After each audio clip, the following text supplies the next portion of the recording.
Katapos ng party, ano na to, second vlog ko na lang to or third vlog.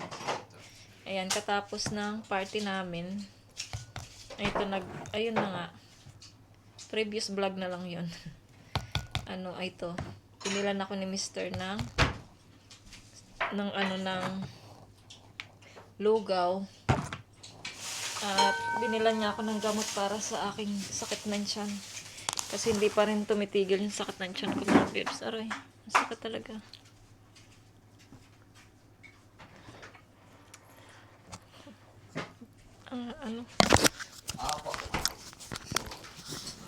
Masakit talaga, mga bebs. Para ako nasusuka. Kailangan kumain, mga bebs. Katapos ng saya, ito naman. Tayo? Sakit ng tiyan.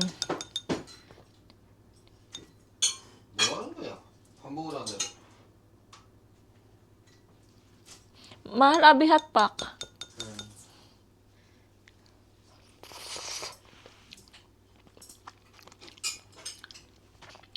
Hindi ako nagkain sa konti lang, mga bibs, kinain ko sa luto nila. Kasi nga, inaano ko yung tiyan ko.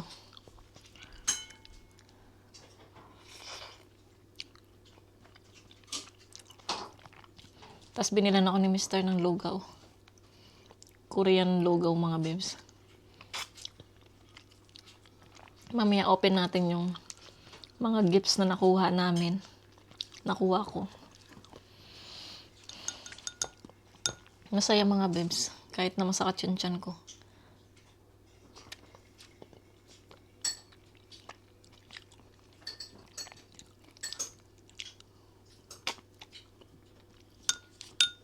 Sana maging okay na ako. Sunday pa naman tomorrow. Magcha-church. Sana makapag-church ako. Ang sakit. Sakit talaga, mga bebs. Sobra. Kakain muna ako, mga bebs.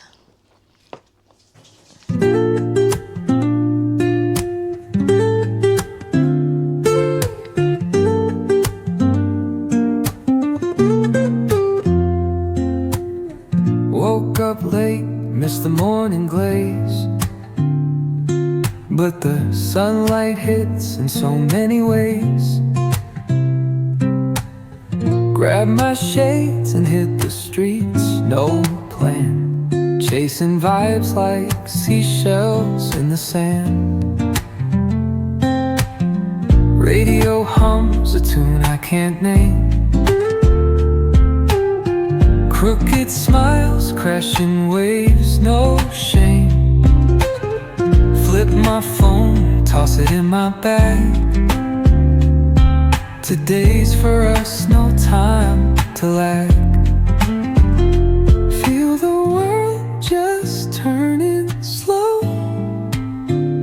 Let the breeze tell us where to go. Every step a beat we can make. Life's a tune, sing it till we break. Concrete warm under my bare feet. Crowds moving like a heartbeat. Skipping stones in city streams we find. Let's write a new story, leave the old behind. Someone's cooking love in the air, I swear. Every spark in their voices shows they care. Colors splash like secrets on these walls, while laughter echoes through the halls. Feel the world just turning slow. Let the breeze tell us where to go. Every step a beat we can make. Life's a tune, sing it till we break.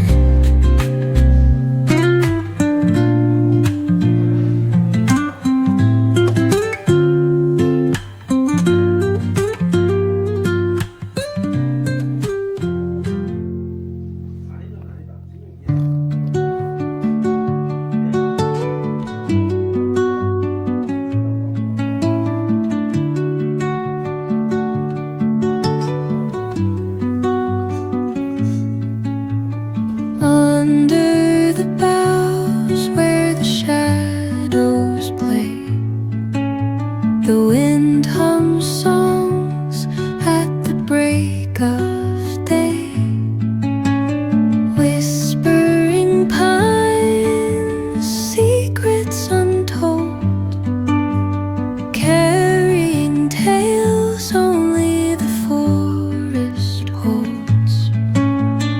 Moonlight spills through the velvet dark, etching patterns, leaving its mark. The roots stretch deep, the earth's gentle sigh, a lullaby sung to the open sky.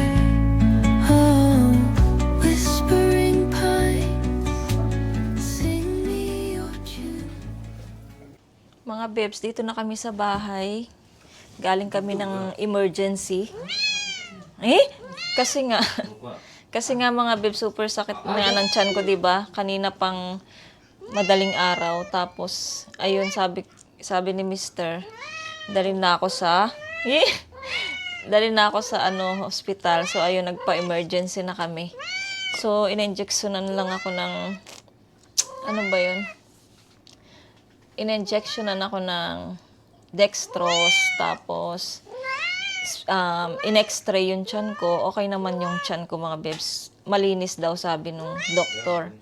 Tapos, ayun, in-injectionan din ako ng gamot na pampatanggal ng sakit. Si Coco nandito. Tapos, binigyan ako ng isang araw lang na gamot na sana maging okay. So, dito So, medyo okay naman na konti. So, ayan, i-open ko yung exchange gift namin kanina. Yung ating previous vlog, mga bebs. I-open natin.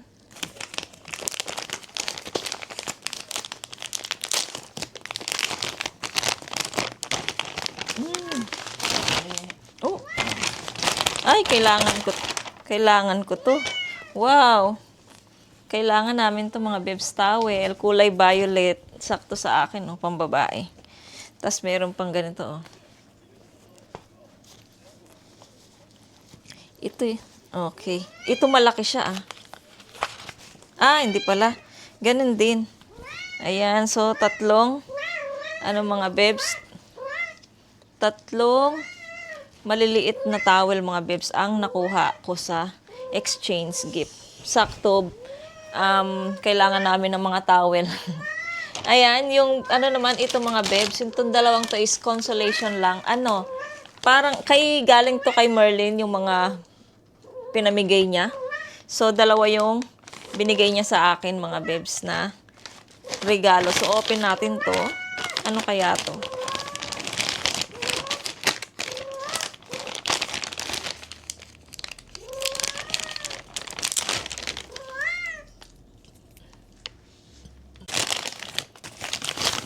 Oh, wow!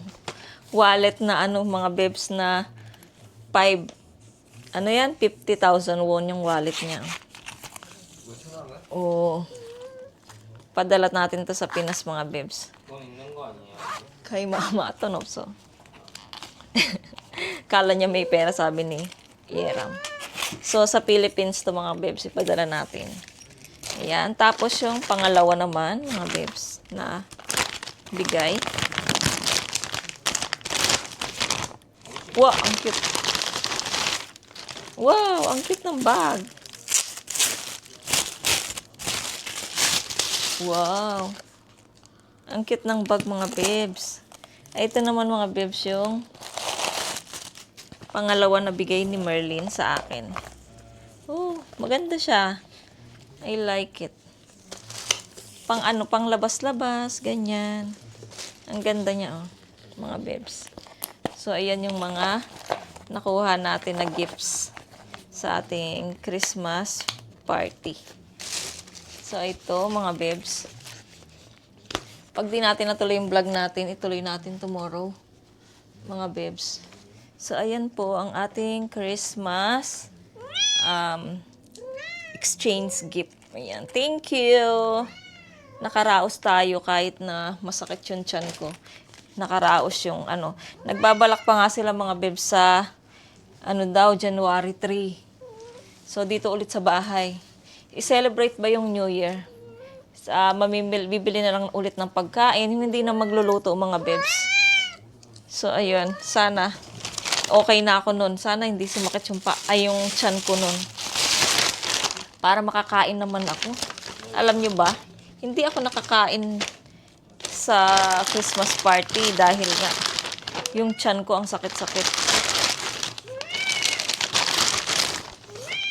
Si Mr. lumabas kasi nagutom siya mga bebs. Naganap siya ng pagkain sa store. Meron ditong pansit at saka spaghetti, tsaka yung kutsinta, tsaka yung yema cake na dala ni Merlin. In-order niya rin yun. So, iniwanan niya ako ng dalawang yema cake.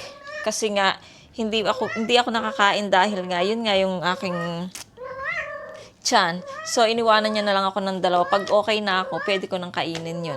So, ayun mga bebs. Ayaw naman ni Mr. Hindi ko na siya pinakain si Mr. ng pasta at saka pansit kasi nga gabi na. So, naganap na lang siya ng ibang makakain sa labas mga bebs.